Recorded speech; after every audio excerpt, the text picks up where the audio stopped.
అరణ్యవాసానికి వెళ్ళారు. ఇంకక్కడ ఏదో 14 ఏళ్ళు నడిచింది. అవన్నీ పెద్ద విషయాలకు మనం ధర్మ సూక్ష్మాలు మాత్రమే చెప్పుకుంటున్నాం. సీతాదేవిని రావణాసురుడు అపహరించాడు. జటాయువు అడ్డుకున్నాడు. జటాయువు అడ్డుకుంటే రావణాసురుడు విపరీతంగా బాణాలు ప్రయోగించాడు. ఆ బాణాలన్నీ పాపం జటాయువు ముక్కు మీద, మూతి మీద, చెవుల మీద అన్నీ పడ్డాయి. ఇలాగ బాణాలు గుచ్చుకుంటాయి కదా, ములికేమో లోపల గుచ్చుకుంటుంది, కుచ్చు భాగం బయటకు ఉంటుంది, అంతే కదా. జటాయువు ముఖం పాపం ఇంకా యుద్ధం చేయలేని పరిస్థితిలో ఉన్నాడు జటాయువు. రావణాసురుడితో ఏం చేస్తాడు యుద్ధం? ఆయన శక్తి కొద్దీ పోరాడాడు. రామాయణం మనకు అందిస్తున్న సందేశం, ఒక అన్యాయాన్ని, అక్రమాన్ని ఎదుర్కొనడానికి నీ శక్తి కొద్దీ పోరాడు. ఒక పక్షి పోరాడినప్పుడు మనిషి నువ్వు పోరాడలేవా? మనకెందుకని వదిలేయకూడదండి. చిన్న చిన్న విషయాలు వేరు, దుర్మార్గాలు, దౌర్జన్యాలు, అన్యాయాలు జరుగుతూ ఉంటే మన శక్తి కొద్దీ పోరాడాలి. ఏమీ చేయలేకపోతే సోషల్ మీడియాలో మంచి కోసం కామెంట్ అయినా చెయ్యాలి ఒకటి, అది కూడా ఉపకారమే. మనకెందుకంటే అంతే అయిపోతుంది. ఇక్కడ అన్యాయమే నెగ్గుతుంది. ఏదైనా చెయ్యాలి, అంతేగాని మూల ముడుచుకుని కూర్చోమని చెప్పట్లా. జటాయువు వెళ్ళాడు. జటాయువుకు తెలుసు తాను రావణుని గెలవలేనని. అయినా ఏమిటి ఇంత బలం ఉంది మనకి, నేను సంపాతి తమ్ముడిని, గరుత్మంతుని యొక్క అంశమే, మేము పోరాడకపోతే అలాగా ఒక ఇళ్ళకి అంత అన్యాయం జరుగుతుంటే. అంటే రావణాసురుని ముక్కుతో పొడిచాడు, రెక్కలతో ఎగరగొట్టాడు, గోళ్లతో గీకాడు, నానా యుద్ధం చేశాడు. పొరపక్షి అని దెబ్బతో కత్తి పెట్టి రెండు రెక్కలు నరికేశాడు. ఒకరి నిండా బాణాలు వేశాడు. అప్పుడు వాల్మీకి ఒక విచిత్రమైన మాట అంటాడు, ధర్మ సూక్ష్మం. మనం ధర్మం కోసం పాటుపడితే జీవితం ఎలా ఉంటుందో చెబుతాడు. ఒకరి నిండా బాణాలు గుచ్చుకున్న జటాయువు ఎలా ఉన్నాడు అంటే, కులాయముపసంప్రాప్తక పక్షీవ ప్రభభౌ తదా, కులాయముపసంప్రాప్తక పక్షీవ ప్రభభౌ తదా. అన్ని బాణాలు గుచ్చుకున్న జటాయువు బయటకు చూస్తుంటే ఎలా ఉన్నాడంటే, తన గూటికి చేరిన పక్షి ఎలా నిశ్చింతగా ఉంటుందో అలా ఉన్నట్టు జటాయువు విచిత్రంగా అన్ని బాణాలతో. ఎందుకుంటాడండి? గూటికి చేరిన పక్షి నిశ్చింతగా ఉంటుంది, గూడు విడిచిపెట్టిన పక్షి నిశ్చింతగా ఉండలేదు. పిల్లలకి ఏదో మేత తేవాలి, పొద్దున్నే వెళ్ళిపోతుంది.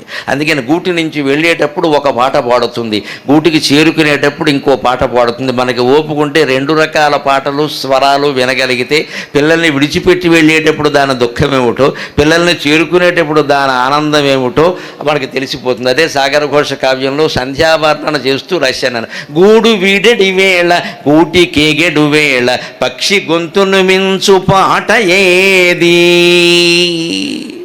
పాటల్లో గొప్ప పాట ఏదంటే, గూడు విడిచిపెట్టేటప్పుడు పక్షి ఏ పాట పాడుతుంది, తిరిగి గూటికి చేరేటప్పుడు ఏ పాట పాడుతుంది. గూడు వీడెడి వేళ గూటికేగెడు వేళ పక్షి గొంతును మించు పాట ఏది. అందుకే ఉదయాన్నే సూర్యోదయాన్ని చూస్తే అప్పుడు పక్షి బయలుదేరుతూ ఉంటుంది వేటకి, అప్పుడు ఒక రకమైన స్వరం చేస్తుంది, మళ్ళీ సాయంత్రం 6 గంటలకు తిరిగి వస్తుంది. ఈ 2 అద్భుతమైన దృశ్యాలు చూడాలంటే సూర్యోదయం, సూర్యాస్తమయం చూడాలి. అపార్ట్మెంట్లో ఊరికే ఏమండి ఇంత పెద్ద అపార్ట్మెంట్ తీసుకున్నారు, ఎందుకు తీసుకున్నారంటే మనం ఏం చెబుతున్నాం, లేక్ వ్యూ అదొకటి బయలుదేరింది వచ్చిన ఇక్కడ. దీనికోసం మళ్ళీ ఇంకో ₹1 ఎక్కువ. నమశివాయ. వ్యాపారస్తులు బాగుపడడానికి వచ్చింది మనకే. కనీసం ఆ లేక్ వ్యూ దగ్గర కూర్చున్నావా? కూర్చో. లేక్ వ్యూ దగ్గర లేకు దగ్గరే కూర్చోవయా, కూర్చోడు. లేక్ వ్యూ ఉందండి, అందుకని ఆ సైడ్ తీసుకున్నా. ఎందుకు? నువ్వు ఆస్వాదించినప్పుడు, నువ్వు అనుభవించినప్పుడు ఏ వ్యూ ఉన్నా ఒకటే. మనం నిజంగా అంత ఖర్చు పెట్టినప్పుడు దాన్ని ఆస్వాదించాలి కదా, ఆ డబ్బుకి సార్థకత చేకూరాలి కదా. అంటే ఆ సరస్సు దగ్గరికి వెళ్ళాలి, అక్కడ భార్యాభర్త కూర్చోవాలి, ఆనందంగా కబుర్లు చెప్పుకోవాలి, పిల్లల్ని కాస్త ఆడుకుందుకు వదిలిపెట్టాలి, ఒక గంట కనిపెడుతూనే ఉండాలి. అది ఆనందం కదా. దానికో మనిషిని పెట్టేస్తాం, మనం ఫోన్ గెలుక్కుంటూ ఉంటాం. నమశివాయ. ఇక లేక్ వ్యూ ఎందుకంటే ఫోన్ కోసం. ఈ ఫోన్ వ్యూ ఉన్నాక నువ్వు లేక్ వ్యూ అయినా ఒకటే, ఏ వ్యూ అయినా ఒకటే. డివైన్ వ్యూ ఉన్నా నీకేమందదు, ఫోన్ వ్యూ ఒకటే. పైగా ఆ లేకుని చూసేటప్పుడు కూడా ఏదో లేకపోద్ది, దాన్ని ఫోటో తీస్తాడు, అక్కడ కూర్చోడు, దాన్ని 10 మందికి పెడతాడు. ఫోటోలు తీయడం, 10 మందికి పంపడం, వాడు ఇష్ట ఈ గోలంతా ఎందుకండి నువ్వు చూడడానికి. వాల్మీకి చూశాడు, పక్షి మీద బాణాలు పడితే ఆ ముఖాన్ని చూస్తే ఇది ఏదో బాధపడుతున్నట్టుగా లేదు, దాని గూటికది చేరి నిశ్చింతగా ఉన్నట్టుగా ఉంది. అని కులాయం ఉపసంప్రాప్తక పక్షీవ ప్రభభౌ తదా. తన గూటికి తాను చేరుకున్న పక్షి ఎలా ఉంటుందో జటాయువు ముఖం అలా ఉంది అన్నాడు. అంటే జటాయువు ముఖం పక్షి, ఈ బాణాలన్నీ ఏమిటి? పక్షి గూడు చుట్టూ ఉండేటువంటి ఈకలు వగేరే అనమాట. ఆ ఈకల బాణం కుచ్చుల మధ్యలో జటాయువు ఎలా ఉన్నాడు అంటే, గూట్లో రకరకాల చిదుగులు తీగలు అన్నీ ఉంటాయి కదా, గడ్డి పరకలు, వాటి మధ్యలో ఉన్న పక్షిలా ఉన్నాడంటే ధర్మం కోసం ఎదిరించిన వాడు రాత్రి పగలు నిశ్చింతగా ఉంటాడు, సుఖంగా తన ఇంట్లో తానున్నట్టుగా. ప్రాణం పోయినా వాడికి బెంగ లేదు. ఎందుకని? నేను ధర్మం కోసం పోరాడా, యమధర్మరాజు వచ్చినా స్వాగతం చెబుతా, నాకేమీ ఇబ్బంది లేదు. అదే ధర్మం కోసం పోరాడడానికి పిరికితనం అడ్డం వచ్చి లోపల పడుకున్నవాడు ఎప్పుడూ భయపడతాడు. వీడు సమాజం కోసం పోరాడినప్పుడు సమాజంలో ఎవరు వీడి కోసం పోరాడరు. వ్యవస్థ బాగుండాలంటే మనం అందరము వీరులము శూరులము కావలసింది. అదే స్థాయిలో వైరాగ్యం కూడా మనకు ఉండాల్సింది. పోరాడేటప్పుడు పోరాడాలి, మౌనంగా ఉండాలంటే మౌనంగానే ఉండాలి. రెండిటికీ ధైర్యం ఉండాలి. చాలా అనవసరంగా వాగడము మంచిది కాదు, అసలు ఏది చేయకపోవడము మంచిది కాదు. మౌనం మహాయుధం. ఒక్కోసారి అది పనిచేసినట్టుగా ఏ మాటలు పనిచేయవు. దానికి చాలా ధైర్యం కావాలి. అంటే నువ్వు ధర్మం కోసం నిలబడు. నువ్వు అప్పుడు ఎలా ఉంటావు? ఆయుధాలు పడినా సరే, బాణాలు పడినా సరే, దుర్విమర్శలు వచ్చినా సరే, దుష్ప్రచారం జరిగినా సరే, నీ ఇంట్లో నువ్వు జటాయువు పక్షిగూట్లో ఉన్నట్టుగా నిశ్చింతగా ఉంటావు, ఇబ్బంది ఎలా. ఎందుకంటే మనస్సులో సంతృప్తి ఉంది, నేను ధర్మం కోసం పోరాడుతున్నా, నాకేమీ ఇబ్బంది లేదన్న సంతృప్తి మనస్సులో ఉంటుంది. అది రామాయణ సారాంశం. ఇప్పుడు నిజంగానే మనం మంచివాళ్ళమైతే ప్రకృతి అంతా మన కోసం బాధపడుతుందండి, మనుషులే కాదు. వాల్మీకి వర్ణిస్తాడు ఆశ్చర్యకరంగా, మనకి ధైర్యం చెబుతాడు. సీతాదేవి వెళ్ళిపోతూ ఉంటే, సీతాదేవిని రావణాసురుడు తీసుకెళ్ళిపోతూ ఉంటే పర్వతాల మార్గంలోంచి తీసుకెడుతున్నాడు కదా వేగంగాను. ఆ పర్వతాలు విచిత్రంగా ఉన్నాయట. జలప్రపాతాశ్రముఖాక శృంగైరుచ్ఛ్రితబాహుభిః సీతాయాం హ్రియమాణాయాం విక్రోశంతీవ పర్వతాక అంటాడు అరణ్యకాండలో ఆశ్చర్యకరంగా 52వ సర్గలో. పర్వతాలు ఎలా ఉన్నాయంటే, పర్వత శిఖరాలు ఇలా ఉన్నాయట ఎత్తుగా. అవి ఎలా ఉన్నాయంటే, ఏదైనా బాగా దుఃఖం వచ్చినప్పుడు పొయ్యోమని ఏడుస్తారు కదా, చేతులు ఎత్తి ఎలాగ, అయ్యో ఇలా అయిపోయింది, ఇలా అయిపోయింది, ఇలా అయిపోయింది, ఇలా అయిపోయింది. ఆ ఎత్తిన చేతులు, మనుషుల చేతులు ఎలా ఉన్నాయో పర్వత శిఖరాలు అలా ఉన్నాయట. మరి బాగానే ఉంది, ఏడుస్తే కన్నీళ్లు రావాలి కదయ్యా. కన్నీళ్ళు ఎక్కడున్నాయంటే జలప్రపాతాశ్రముఖాక, పర్వతాల నుంచి జలపాతాల కింద పడుతున్నాయి కదా, అందుకే పర్వతాలు సీతాదేవిని ఎత్తుకుపోతుంటే ఏడుస్తున్నాయి అన్నాడమ్మా. అది రామాయణం, అది రామాయణం, అది వాల్మీకి. ప్రకృతి సైతం మన కోసం దుఃఖించాలంటే మనం పంచభూతాలని గౌరవించాలి, పర్యావరణాన్ని ప్రేమించాలి. గౌరవించడమే కాదు, ప్రేమించాలి. ప్లాస్టిక్ వాడకం తగ్గించాలి, బాగా తగ్గించాలి. అంటే ప్యాకేజీలు మానేయాలి, అమెజాన్లు మానేయాలి, ఆన్లైన్ మానేయాలి, అంతే లెక్క. వీలైనంత మానేయాలి, తప్పనిసరి అయితేనే తెప్పించాలి. ఒకవేళ తెప్పించిన ప్లాస్టిక్ సంచి వద్దు అని చెప్పాలి. పొద్దున్నే ఏ ఇంటి దగ్గర జగన్నాథుడు దర్శనం కంటే ముందు జప్టో వాడి దర్శనం ఖాయం. శ్రీ మహావిష్ణువు దర్శనం కంటే ముందు స్విగ్గీ వాడి దర్శనం ఖాయం. ఆది దంపతుల దర్శనం కంటే ముందు అమెజాన్ వాడి దర్శనం ఖాయం. అసలు అది ఈ ముగ్గురు లేనిదే మనకి తెల్లారదు. ఈ చెత్తంతా పట్టుకెళ్ళి అక్కడ పెట్టుకోవడం, మళ్ళీ మొత్తం అంతా ఎక్కడో పారవేయడం. ప్రకృతి మననెందుకు ప్రేమిస్తుంది? ప్రకృతి సీతాదేవిని ప్రేమించింది. అందుకే ఆ సమయంలో పర్వతాలను చూస్తే వాల్మీకి ఏమనిపించారు? పర్వతాలు కూడా ఏడుస్తున్నాయి, చూశారా సీతాదేవిని ఎత్తుకుపోతున్నాయి. విక్రోశంతీవ పర్వతాక సీతాయాం హ్రియమాణాయాం, సీత అపహరింపబడుతూ ఉంటే పర్వతాలు కూడా అరుస్తున్నాయి. మానవులారా, మీరు మనుషులైనా ఎవడైనా మాట్లాడకపోతే బండరాయి అంటాం కదా, బండరాళ్ళు కూడా ఏడుస్తున్నాయ్యా. అంటే ఏడిచేవాళ్ళు చేతులు పైకెత్తి ఏడుస్తారు కదా, కన్నీళ్లు గారుస్తారు కదా. అంటే చూడండి అంటున్నాడు ఆయన. జలప్రపాతాశ్రముఖాక, ఆ జలపాతాలనేటువంటి కన్నీళ్ళే కదయ్యా అవన్నీ. అంత పెద్ద జలపాతాలు, మనిషి ఏడిస్తే 2 కళ్ళు నీళ్లు గారుస్తాయి, పర్వతం ఏడిస్తే పెద్ద జలపాతమే వస్తుంది. దాని స్థాయి ఏది మరి? ఎవడి స్థాయికి తగినట్టు వాళ్ళు ఏడుస్తారు కదా. మనకి నష్టం వస్తే 10,000 నష్టం ఉంటుంది, పెద్ద వ్యాపారికి నష్టం వస్తే 10 కోట్లు నష్టం ఉంటుంది. అందుకే వాళ్ళు జలపాతాల రూపంలో ఏడుస్తున్నారంటే చేతులు ఎత్తుతారు కదా పైకి, ఇలా అయ్యో అయ్యో అయ్యో అని మొత్తుకుంటారు కదా. అవును, పర్వతాలను చూడు, శృంగై ఉశ్రిత బాహుభిహి ఉత్శ్రిత బాహుభిహి, పైకి ఇలా లేపిన బాహువుల్లాగా పర్వతాల పక్కన శిఖరాలు ఉన్నాయి కదా, ఆ రకంగా ఏడుస్తున్నాయి. ఎందుకు ఏడుస్తున్నాయి అంటే సీతాయాం హ్రియమాణాయాం విక్రోశంతీవ పర్వతాః, సీత అపహరింపబడుతుంటే పర్వతాలు కూడా ఏడుస్తున్నాయి అన్నాడు. మరి ఎవరు సహాయం చేస్తారండి మనం బాధలో ఉంటే? జటాయువు సాయం చేశాడు. రావణాసురుడు చరిత్రకి రాముడి చరిత్రకి పోల్చి మరో కవి చెబుతున్నాడు ఇక్కడ, మనం దుఃఖంలో ఉన్నా కంగారు పడద్దు, మనం మంచి వాళ్ళమైతే ఖచ్చితంగా మనకి సహాయం లభిస్తుంది. ఎంత ఆందోళనలో ఉన్నా మంచితనాన్ని నమ్ముకోవాలి, పరమేశ్వరుణ్ణి నమ్ముకోవాలి. నేను ఇందాక చెప్పినట్టే, ఎంత ఆందోళన అలజడి ఉన్నా సరే దైనందిన కార్యక్రమాలు మానద్దు, రెండో దైవస్మరణ కూడా మానద్దు. పొద్దున్నే దేవుడు పూజ చేసే అలవాటు ఉంటే చెయ్యండి, మానేయకండి. ఏది మానేసినా అది ఇవాళ ఏమిటో దేవుణ్ణి ఆ వేళే పూజించాలి. అప్పుడు మన అలజడి ఆయన చూస్తాడు. ఎంత అలజడిలోనున్న ఏమి అయినా, మా ఇంట్లో ఉండే అమ్మవారి ఫోటో ముందు నిలబడి నా అనుభూతితోనే నేను చెప్పిన పద్యం అది. ఎంత అలజడిలోనున్న ఏమి అయినా ఒక్క మారటు తల ఎత్తి, ఒక్క మారటు తల ఎత్తి దిక్కులకు దిక్కునైన జగదంబ దిక్కు చూడ, ఎంత అలజడిలోనున్న ఏమి అయినా ఒక్క మారటు తల ఎత్తి దిక్కులకును దిక్కునైయున్న జగదంబ దిక్కు చూడ, ధిక్కరీంద్రమునై సృష్టి ధిక్కరింతో. మీరు అనుభవించి చూడండి, నా అనుభవమే మీకుంటుంది. దుఃఖం వస్తే పారిపోకండి, ఫోన్లు చేయకండి, ఎవరిని పిలవకండి, మీ పూజా మందిరంలోకి వెళ్ళండి, అమ్మవారి ఫోటో ముందు నిలబడి మీ దుఃఖం ఆవిడికి చెప్పండి. ఎంత అలజడిలోనున్న ఏమీ అయినా ఒక్క మారటు తల ఎత్తి అమ్మవారికి చూడండి. ఆవిడెవరు? దిక్కులకును దిక్కునయ్యున్న జగదంబ దిక్కు చూడ, అష్టదిక్కులకి ఆవిడే దిక్కు కదా. ఆదిశక్తి రమేయాత్మ పరమ పావనాకృతికి అనేక కోటి బ్రహ్మాండ జనని దివ్య విగ్రహ.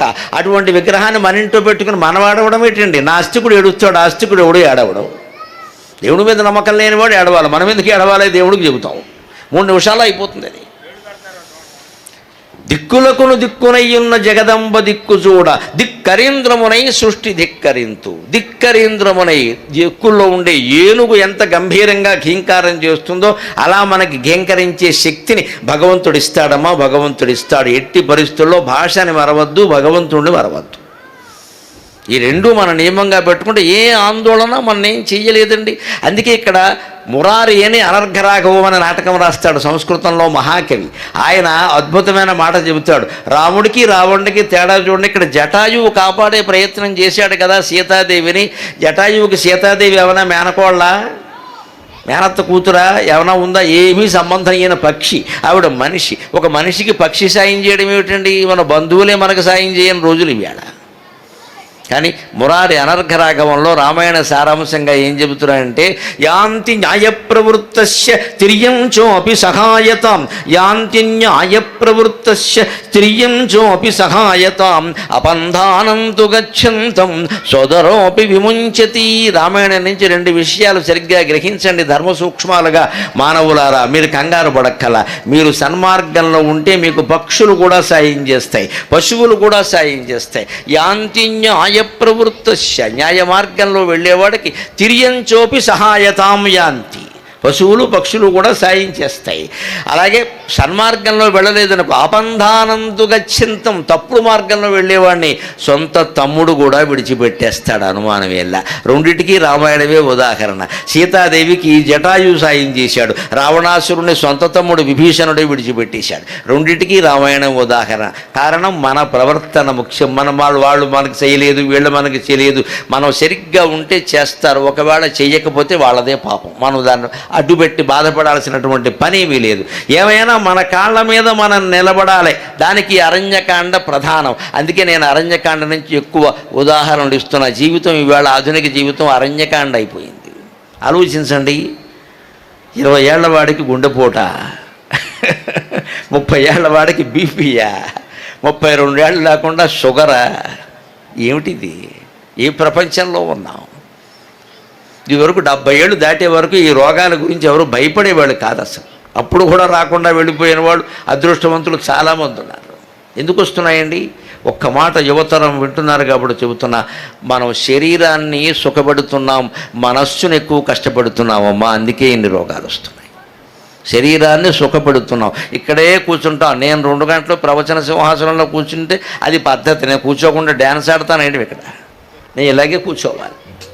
కానీ దీనికి పరిహారంగా నేను ఇంటి దగ్గర కనీసం ఇంట్లో ఉన్నప్పుడు నా పనులన్నీ చేసుకుంటూ రోజుకు 2 గంటల పైనే నడుస్తాను. నేను ఇంట్లోనే.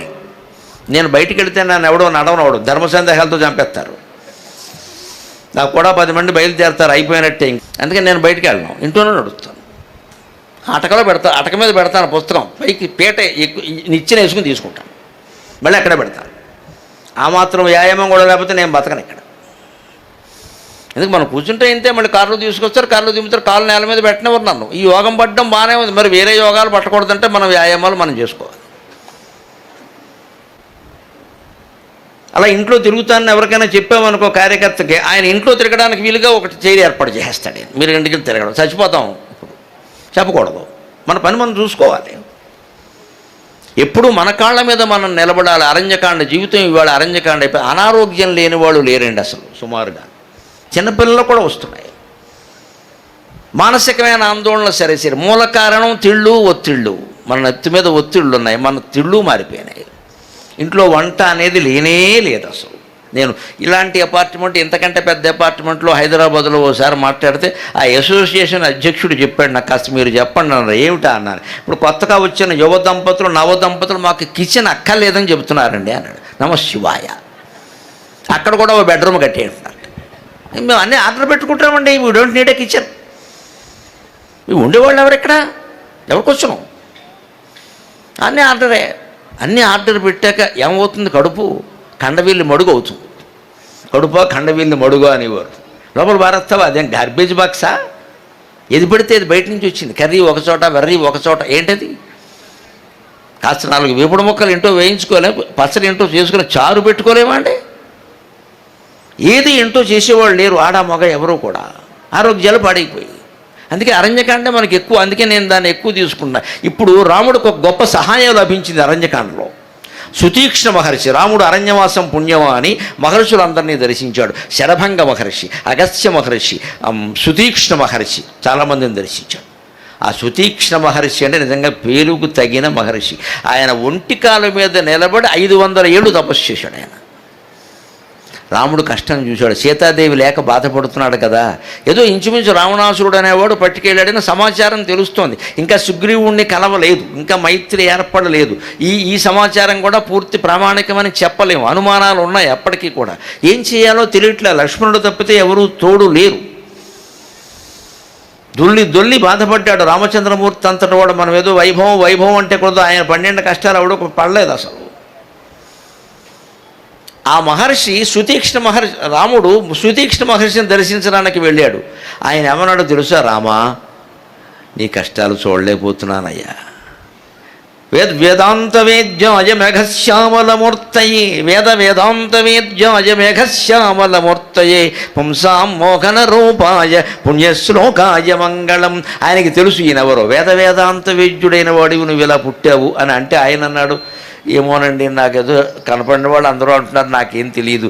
ఆత్మానం మానుషం మన్యే రామం దశరథాత్మయం. నన్ను నేను మనిషిగానే భావిస్తున్నా. మా అమ్మ కౌశల్య, మా నాన్న దశరథుడు, బళ్ళు రిజిస్టర్లో అంతే రాశారు, నాకు ఇంకేం తెలియదు అన్నాడు ఆయన. ఎప్పుడూ దైవంగా దాన్ని భావించుకోవాలి. పైగా సుతీక్ష్ణ మహర్షి, నీకేమిటయ్యా ఈ కష్టాలన్నీ? రామచంద్ర చెయ్యపట్టు, నా తపస్సంతా నీకు ధారపోస్తా, దెబ్బకి రావణాసురుడు ఇక్కడికి వస్తాడు అన్నాడు. కానీ రామచంద్రుడే. అంతటి సుతీక్ష్ణ మహర్షి తన తపస్సంతా ధారపోస్తానంటే రాముడు సున్నితంగా తిరస్కరించి, మహర్షి నా చేతులతో నా సమస్యను నేను పరిష్కరించుకునేలా నన్ను ఆశీర్వదించండి, నన్ను యాచకుణ్ణి చేయకండి అనడమ్మా. That is Ramachandramurthy, that is Ramachandra. సమస్య వస్తే మనమే ఎదుర్కోవాలి. మహా అయితే భార్య సాయం, భర్త సాయం, అంతే, ఇంకెవడు అవసరం లేదు ఇక్కడ. అసలు చెప్పద్దు. సమస్యతో సంబంధం లేని వాళ్ళకి, పిల్లలకి చెప్పనవద్దు. దూరంగా ఉన్న వాళ్ళని ఎందుకు బాధ పెట్టాలండి? వాళ్ళు ఏం చేస్తారు? అక్కడి నుంచి కంగారు పడిపోతారు, మన కంగారు పెట్టేస్తారు. దేనికైనా సరే సిద్ధంగా ఉంటే సమస్యల పరిష్కారం అవుతాయి. మూల కారణమే లెక్క. అంతటి మహర్షి తపస్సు ధారపోస్తానయ్యా, రావణాసురుడు నీ దగ్గరికి వచ్చి కాళ్ళు ఎట్టుకున్న సీతను నీకు ఇచ్చేస్తాడు, ఇంత కష్టపడుకో అంటే వద్దండి, మరేదైనా లోక కళ్యాణార్థం మీ తపస్సుని వ్యయం చేయండి, నా కోసం వద్దు, నేను మానవ మాతృణ్ణి, నేను మానవ ప్రయత్నంతోనే రావణాసురుణ్ణి గెలిచి నా భార్యను నేను తెచ్చుకోగలననే నమ్మకం నాకుంది మహర్షి, నా యందు దయ ఉంటే నన్ను ఆశీర్వదించండి, ఇంకేం వద్దనడమా? అది రామచంద్రమూర్తి, అది రామచంద్రమూర్తి. మనం పురాణాలు ఎందుకు వినాలి అంటే మన కాళ్ళ మీద మనం నిలబడ్డానికి, చెప్పిన వాడి కాళ్ళ మీద పడ్డానికి కాదు.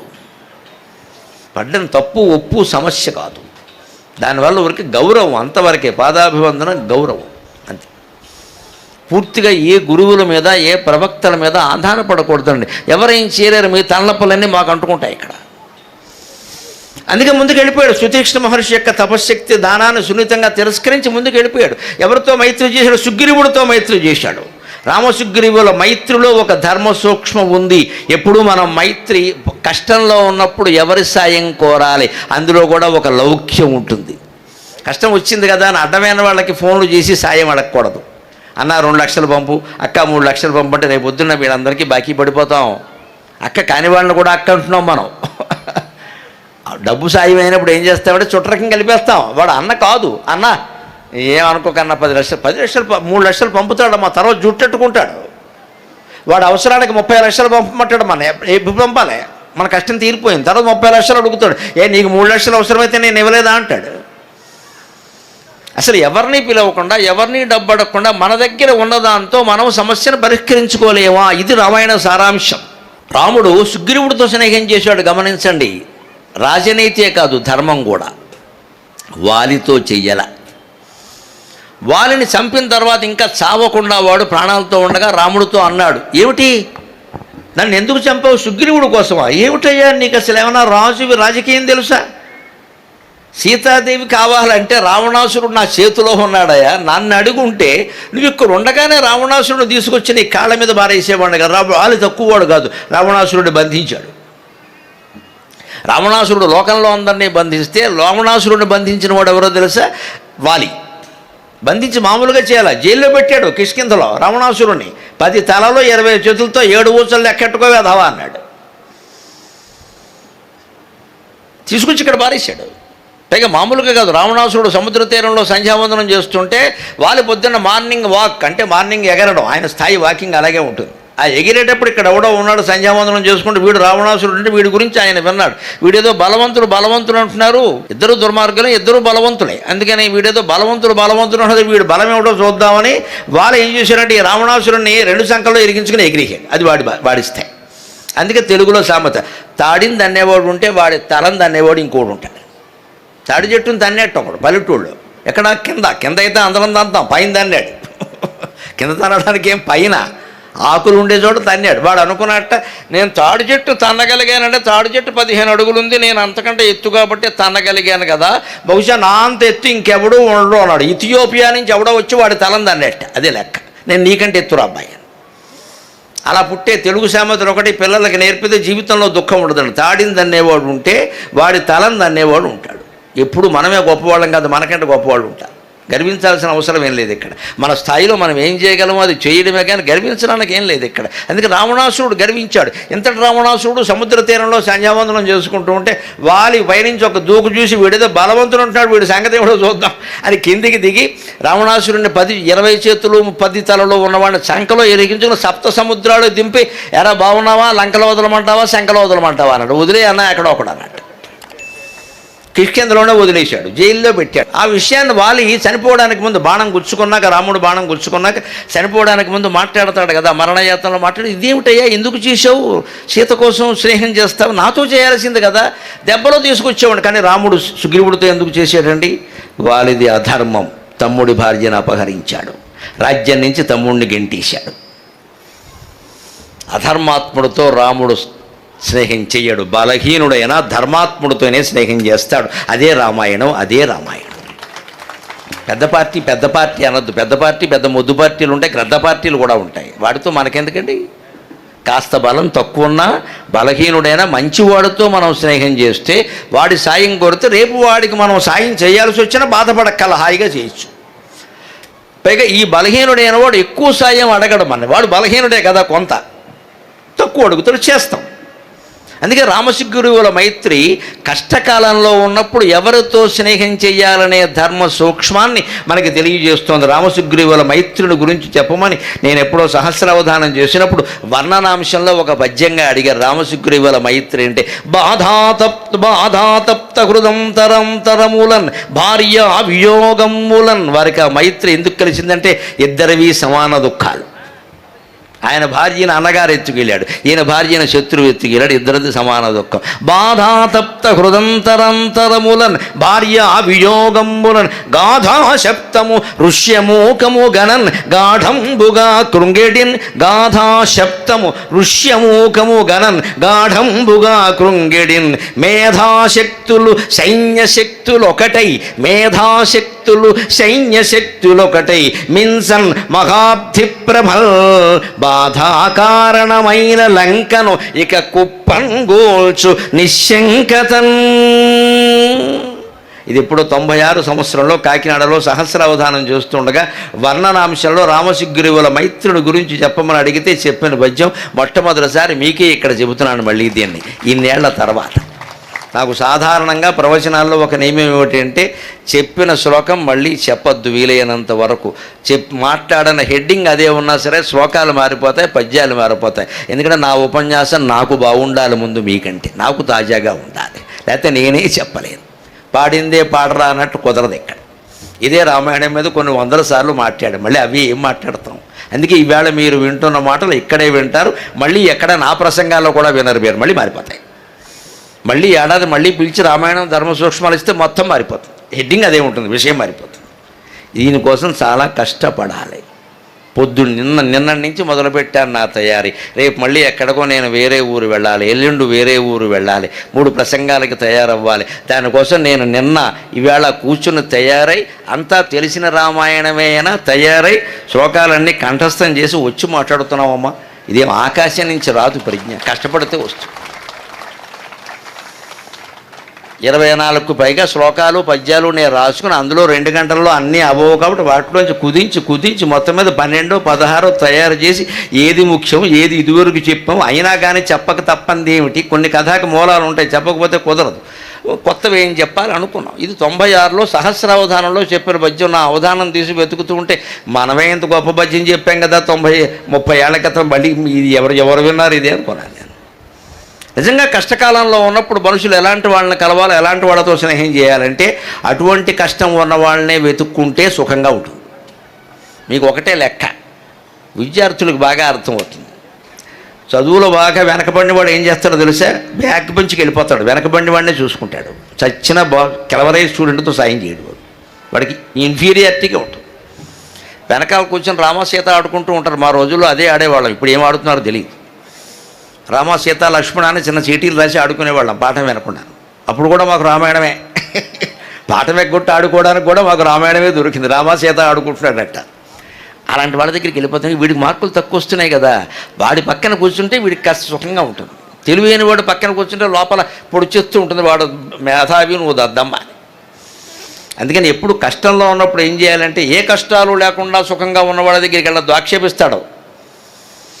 మనకంటే డబ్బు ఎక్కువ ఉన్న వాడి దగ్గరికి వెళ్ళొద్దు, ఆక్షేపిస్తాడో.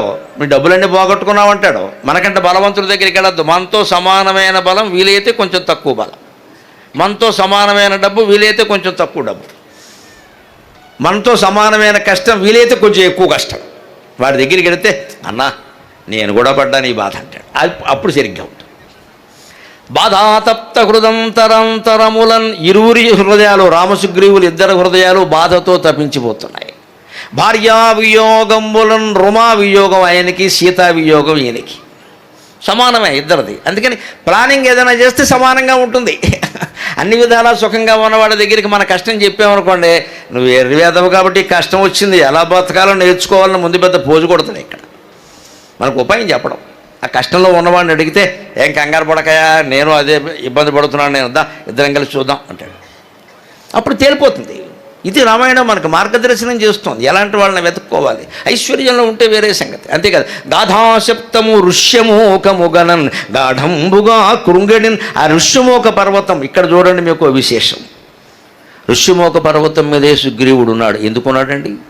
ఇంకా పర్వతాలు లేవా? కూతురు ఉండడానికి పర్వతాలు లేకపోతే బోర్డులు ఉన్నాయి. పక్కనే మాల్యవంతం కూడా ఉంది, ఇంకోటి కూడా ఉంది. ఋష్యముఖం మీద ఎందుకున్నాడు? వాలికి భయపడి సుగ్రీవుడు భూమండలం అంతా తిరిగాడు.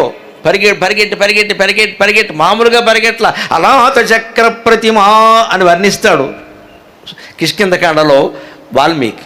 మనం దీపావళి చూడండి, ఉప్పు పొట్లాలను తిప్పుతారు, గిర ఉప్పు పొట్లని తిప్పుతూ ఉంటే ఆ జ్యోతి అంతటా కనపడుతూనే ఉంటుంది. అది ఎక్కడుందో తెలియదు, అలా మొత్తం తిరుగుతూ ఉంటుంది. ఆ ఉప్పు పొట్లను తిరిగినట్టే అలాత చక్రం, నిప్పుల చక్రం దీపావళి నాడు తిరిగినట్టే నేను భూమండలం అంతా తిరిగాను, మా అన్నయ్య దెబ్బకి తట్టుకోలేకంటాడు.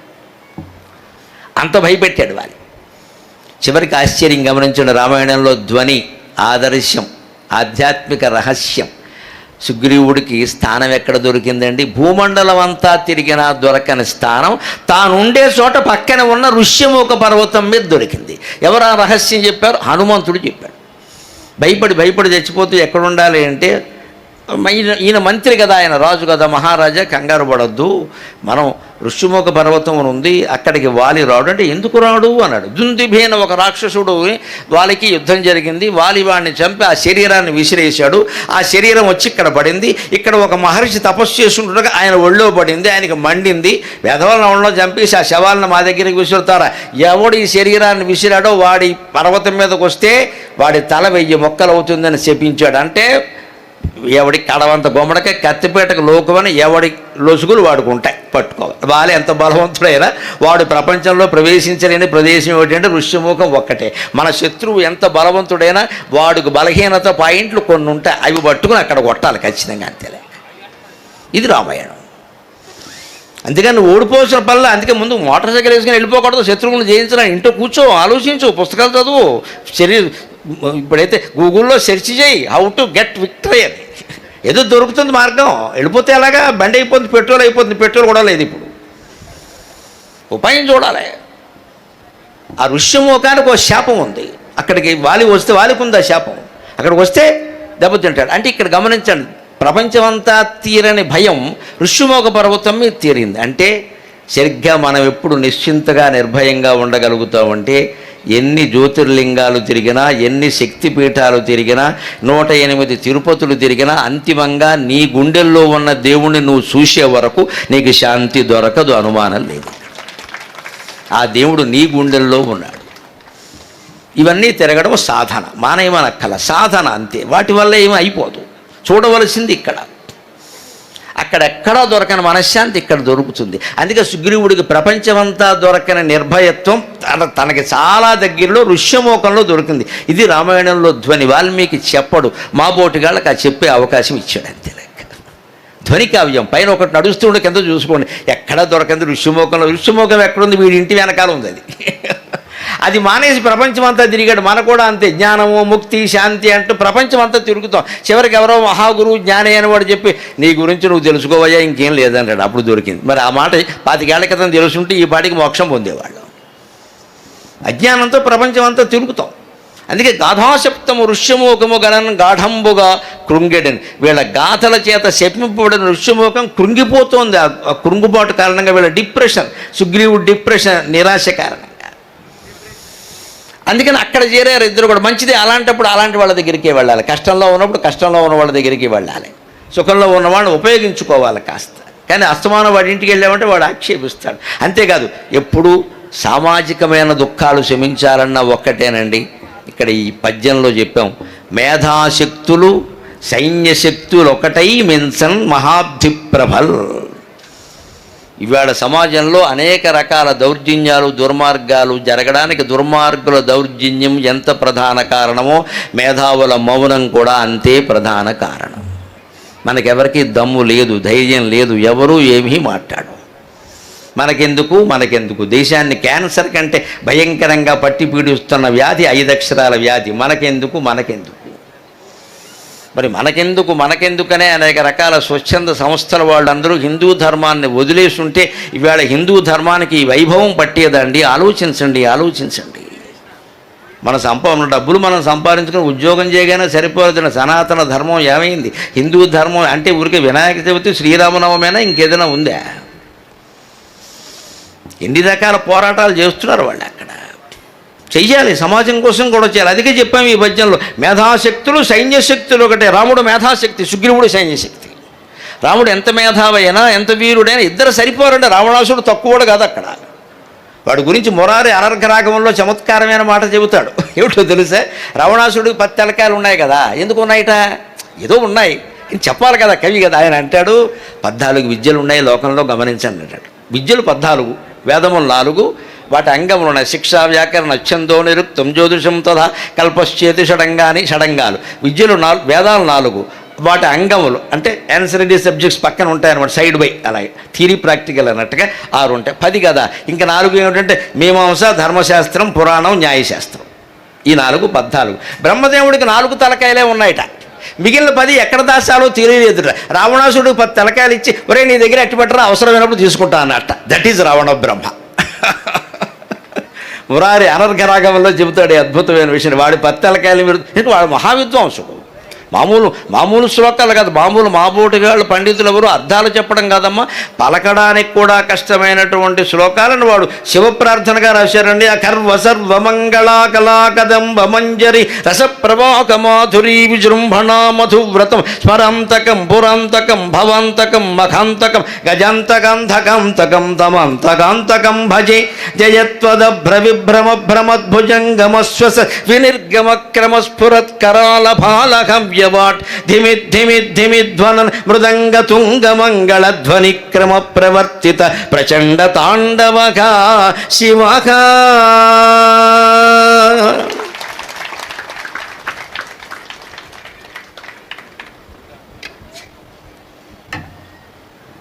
ఇంత గొప్ప పండితుడు సీతాదేవి వ్యామోహంలో ఎందుకు పడ్డాడు? ఆ సంచి, ఈ సంచి. చదువుకున్నవాడు కాబట్టి తప్పు చేయడు అంటాం పొరపాటు, జ్ఞాని కాబట్టి తప్పు చేయడు అంటాం పొరపాటు, గురువు కాబట్టి తప్పు చేయడు. ఎవడైనా చేస్తాడు, ఏ దశలోనైనా చేస్తాడు. చచ్చే ముందు 92 ఏళ్లకు కూడా వ్యామోహంలో పడతారు మనుషులు. జాగ్రత్తగా ఉండాల్సిందే. ఈ జ్ఞానం అంతా గంగలో పోయినట్టే. వ్యామోహానికి లోనే ధనం వ్యామోహం, స్త్రీ వ్యామోహం, పురుష వ్యామోహం, ఏదైనా కానీ ఏదో ఒక వ్యామోహంలో పడతాడు. దానికి వయసుతో నిమిత్తం లేదు. జ్ఞానంతో అంత చదువుకున్నవాడు కాబట్టే పడ్డాడేమో నీకు తెలియదు. అంచేత ఎప్పుడు మనిషి బాగుండాలంటే వ్యాసభారతంలో వ్యాసుడు చెప్పిన మాటే ప్రత్యేకం పర్యవేక్షేత నరశ్చారిత్రం ఆత్మనక కిన్ను మే పశుభిస్తుల్యం కిన్ను సత్పురుషైరితి. ఏ మనిషి అయినా, చిన్నవాడైనా పెద్దవాడైనా, ఆడైనా మొగైనా, ఏ కులమైనా ఏ మతమైనా బాగుండాలంటే ఒక్కటే లెక్క, నిత్యము మనస్సుని మనం పరిశీలించుకుంటూనే ఉండాలి. నా ఆలోచనలు, నా మాటలు, నా పనులు సత్పురుషులతో సమానంగా ఉన్నాయా, పశువులతో సమానంగా ఉన్నాయా అని ఆలోచించుకోవాలి. మన ఆలోచనలు, మన మాట, మన పనులు సత్పురుషులతో సమానంగా ఉన్నాయా లేదా అని మనం ఆలోచించుకుంటే మనకు తెలియదా? ఎవడైనా ప్రశ్నిస్తే గదమాయిస్తామండి. నిన్ను నువ్వు గదమాయిస్తావా? నీకు ఆత్మవంచన చేసుకోవడం కుదరదు కదా. ఎదుటి వాళ్ళని మోసం చేయొచ్చు, లోకాన్ని మొత్తం మోసం చేయొచ్చు, మనల్ని మనం మోసం చేసుకోలేమండి. అంతరాత్మ ప్రశ్నిస్తూనే ఉంటుంది, ఏం చేసేవరా సన్నాసి అని.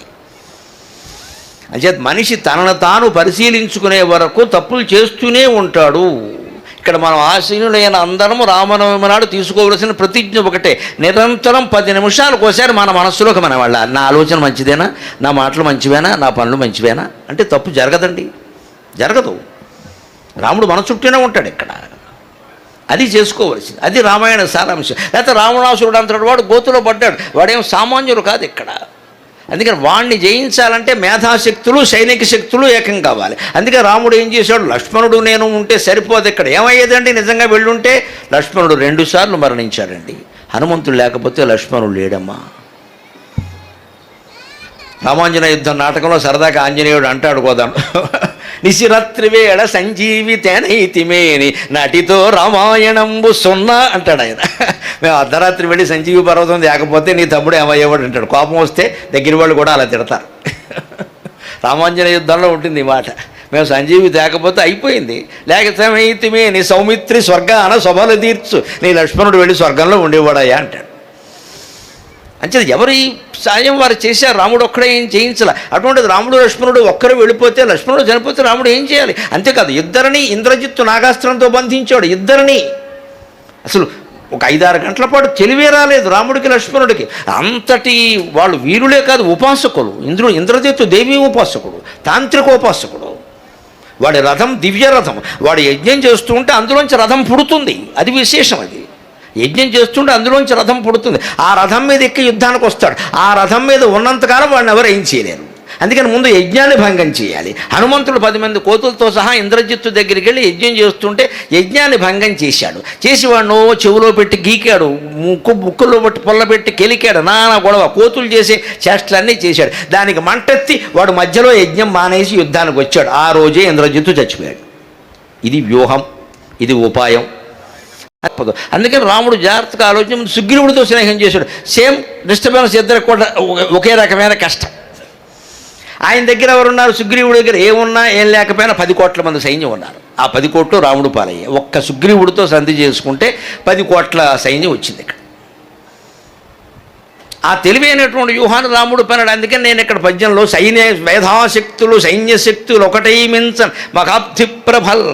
మేధాశక్తి సైన్యశక్తి ఎప్పుడూ గలవాలంటే బుద్ధిబలం కండబలం 2 గలవాలి. మనం దేనిలోనైనా వ్యూహంలో యుద్ధంలో గెలవాలన్నా మేధాశక్తి అవసరం. శరీరం బలం కూడా అవసరమే కదా. ఈశ్వరోమని మనుషులు ఉంటే దేశమే గతి బాగుపడునో అన్నాడు మహాకవి గురదాడ.